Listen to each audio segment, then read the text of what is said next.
Hello, my crafty friend, and thank you so much for tuning in to today's junk journal flip through video. If you are one of my longtime viewers, you're right. This is a book that I've already shared once before. I've decided that instead of making a new book every week, I'm going to go through my Etsy inventory and start adding extra bits to the unsold journals. You know, decorating some of the ones that I left really plain and adding some new pieces to those that have been sitting on the shelf for a while, just to kind of rejuvenate the old inventory. I'd been working on a new mermaid themed journal, and then I suddenly thought, wait a minute, the most beautiful mermaid journal I've ever made is still just sitting there in my inventory drawer. Why not kind of first work on this before making a whole new one?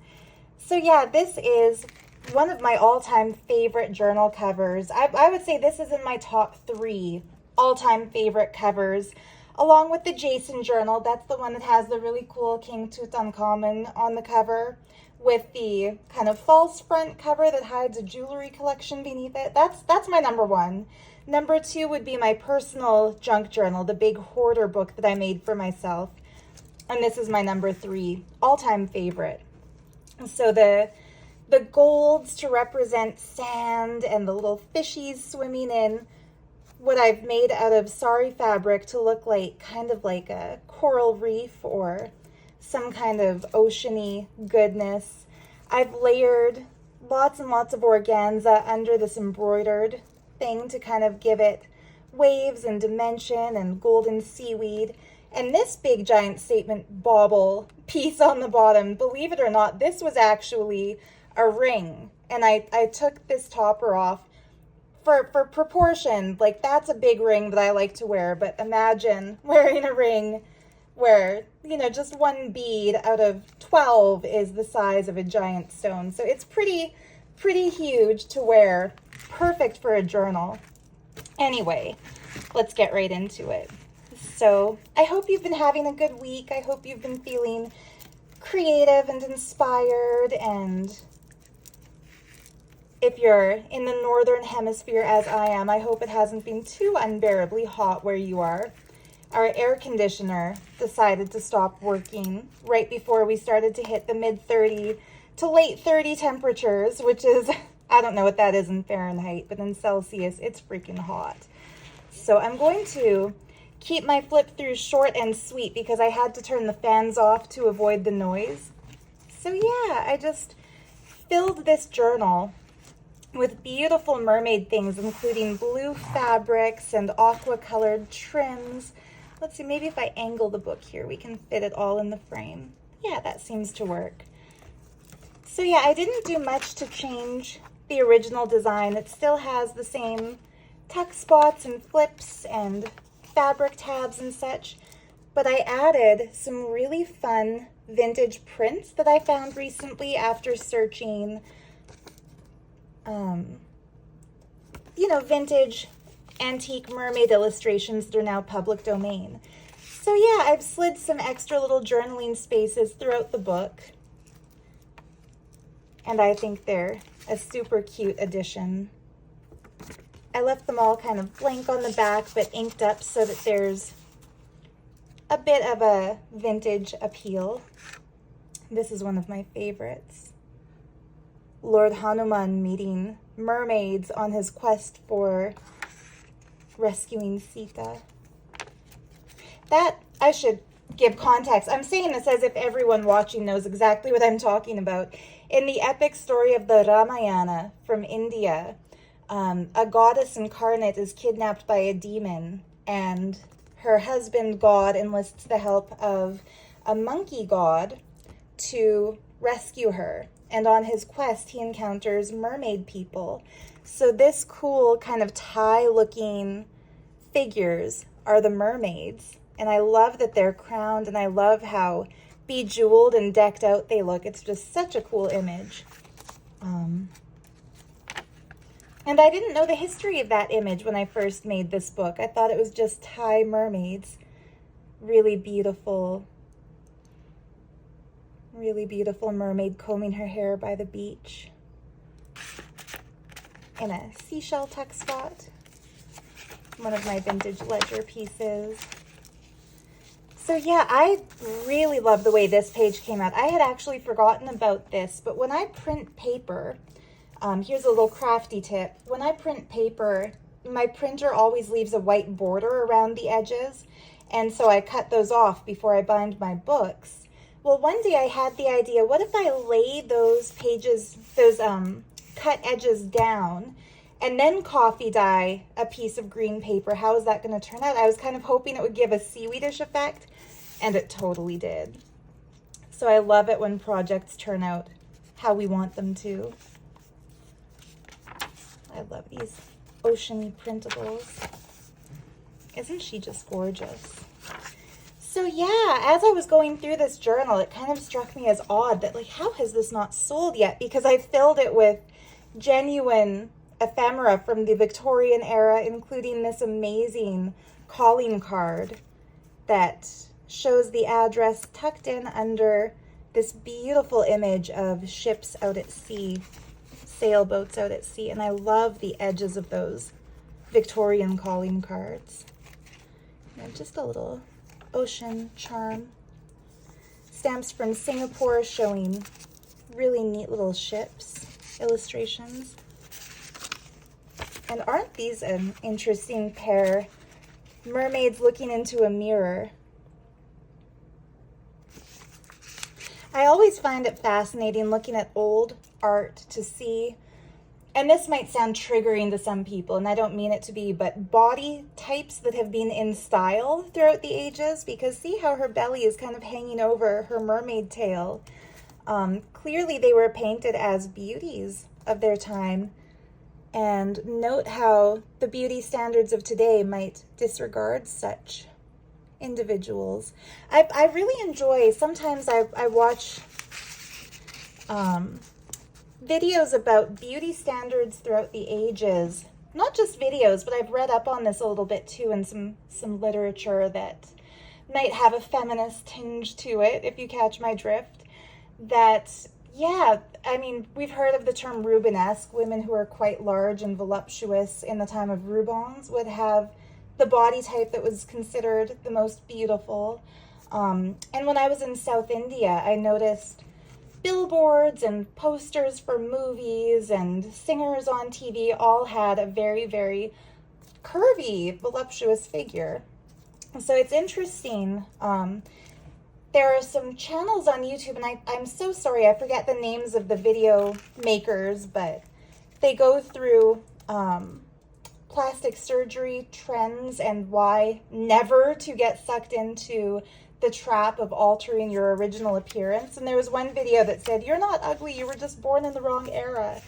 And paintings like this one were shown to say, you know, if your face doesn't have sharp, high cheekbones, and if your hairline isn't what we consider perfect, and if you're a little bit, you know, tubby in the tummy area, it's not that there's something wrong with your appearance, it's that our beauty standards are so out of whack these days that artificial is considered best. And so I love looking at old paintings like this, where these two beautiful girls are admiring themselves in their mirrors. And instead of having the Disney-esque big boobs, tiny waist, large hips, they have what looks to be more natural, soft figures. It's very interesting. To me, anyway, things like that are quite interesting. I think the reason I got into that was I attended art school in university, and one of my art history professors was very interested in not the techniques of the paintings, but the subjects of the paintings over the years. Anyway, mermaid gazing at a prince, and I love this one. This is Matsya, the fish incarnation of Lord Vishnu, and he is a mer-person, half fish, half human. One of the temples I visited when I was in India had a temple chariot kind of parked outside the main temple gate that was covered in carvings of beautiful mermaids, similar to that mermaid. And it's interesting, there have been mermaid legends and lore throughout the eons all over the world. So for example, here is a mosaic fresco from ancient Greece And the mermaids depicted here not only have the lower body of fish, but they also have like claws coming out that look almost like crab claws from the individuals depicted. This is another genuine Victorian ephemera piece. Really fun. So ladies waving at ships that are departing. What that has to do with the Charter Oak stove is anybody's best guess. I find it so quirky when we look at Victorian ephemera that the thing that they're advertising is very rarely depicted on the advertisement. So yeah, these antique mermaids here with the split tails, very similar in tone to the Starbucks logo. So yeah, I made this journal last year for Mermay, the month of May, when online artists are encouraged to do mermaid-themed projects. And so I've decided that the next mermaid book I started working on, I'm not going to release it immediately. I'm going to save it for next Mermay. But aren't these adorable? So these are also genuine Victorian pieces, and some of them have little bits missing, like the hand of that little baby here, but they are so quirky and so ridiculous and so cute that I almost kept these for my own personal collection. And over the last year or so, I've been thinking maybe I should pull this from my shop and just keep it, because I love these little babies coming out of seashells so much. It's such a cute little collection. But no, I think they really belong with this journal. And I've made kind of a strict rule with myself. The journals I make to sell, I sell them. I don't change my mind. I don't renege on the idea and keep them, because none of us have the space to keep everything we make if we're craftaholics like I am. I picked this for the bluebird of happiness in this book just because it reminded me of a seabird.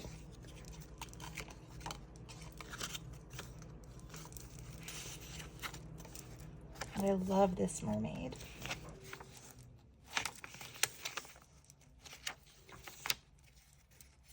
So yeah, do you ever look through some of the old things that you've made and get ideas for your upcoming projects? Remembering things that you've designed in the past and marveling at ideas that you once had. Like, I love this page. I think this is my favorite page in the whole book, the seashells against that dark background. And all the coffee-dyed papers with torn edges are meant to give the impression, when you look at the book from the sideways, of waves. Waves layered over waves layered. I got that idea from Jibid Neri. She has a really cool YouTube channel. If I were to name my favorite junk journal artist, I think it would be Jibid. She does the coolest stuff. And isn't that similar to a navigational chart?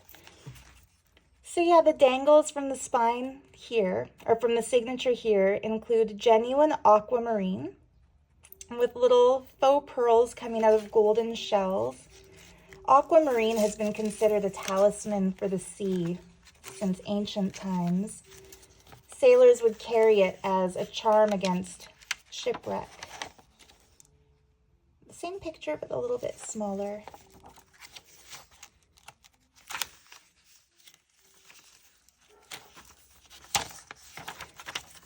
So yeah, lots of journaling space in this one too, as well as all the beautiful mermaid ephemera.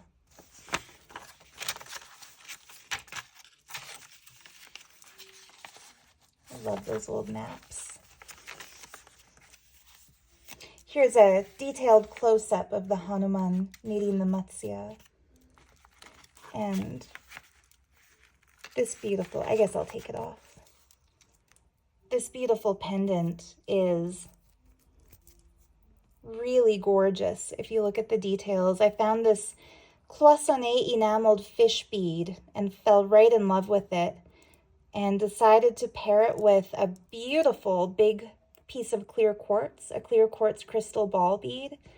And along with that, I've put little tiny blue topaz beads, and those are genuine blue topaz.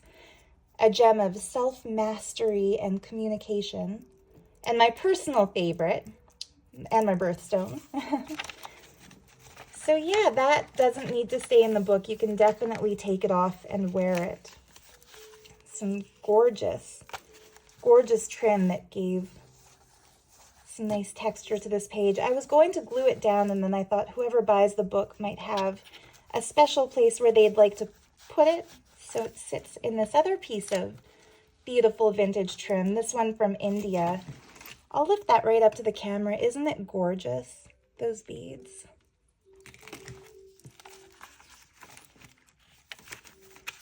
So yeah, it's not too different from the last time.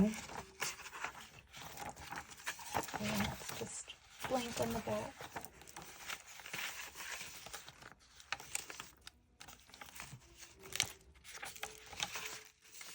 But definitely some new pieces added. Little starfish charm. I found this one hilarious. So this is a very, very old, I think from the 1600s, mermaid illustration. And look at how the artist decided mermaids can procreate, because they do have buttocks, which makes absolutely no sense for an individual without two split legs, but really funny.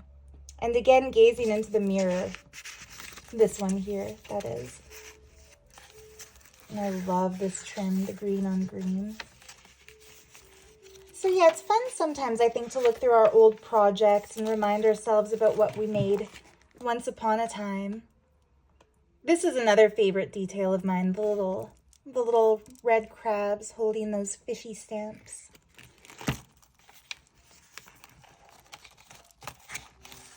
That comes out. I love this piece of wallpaper. This was probably my favorite scrapbook paper of all time. Do you ever notice, I stopped buying scrapbook paper because I'd find in a pad there's one really beautiful piece and then like 20 really boring pieces, and it's kind of a waste of money. But back in the day when I was first getting into junk journal making, I was obsessed with scrapbook paper. So yeah, 3 paper clips with these beautiful little pearl in the shell charms to use wherever you please. And then we come to the end. I love these mermaids and fairies playing in a beautiful grotto. Mermaids watching the sailors. So yeah, the tuck spot is made from the cover fabric, just kind of being pulled all the way over. And yeah, this is it. Another ship stamp. So yeah, I am trying to, like I said, go through my Etsy inventory and zhuzh up the unsold pieces. So this is the first one. Here's the ring that comes with this spectacular, or the book. Well, I think the cover is quite spectacular. I think this ring is spectacular. I found it at a local antique store.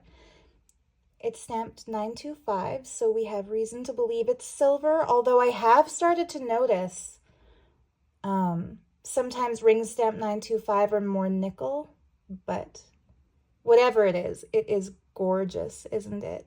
And the work in the silver really reminds me of a coral reef or something when you see it from the side, so a perfect ring for a mermaid lover.